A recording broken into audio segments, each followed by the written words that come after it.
Why is MovieBox not available on your Play Store or Apple Store or Google Play Store, depending on the device you are using? This is because of copyright issue, which is unlike before. MovieBox can be downloaded from official store like Google Play Store or Apple Store. Now, because of third-party issue, because MovieBox is a third-party app, and so it didn't meet the Play Store standards, so it was removed.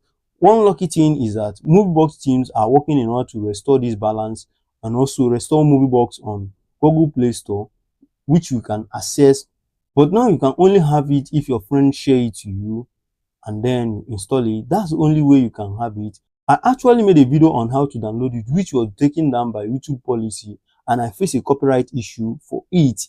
So guys, this app is a copyright app, and also they are working to restore the balance for it.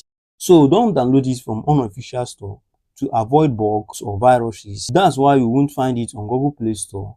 If you found this video helpful, give us a thumbs up, like, subscribe, and click on the bell icon for more helpful tech tutorial. And if you have any question, leave it at the comment section. I will do so to reply you. So see you on the next video. Peace.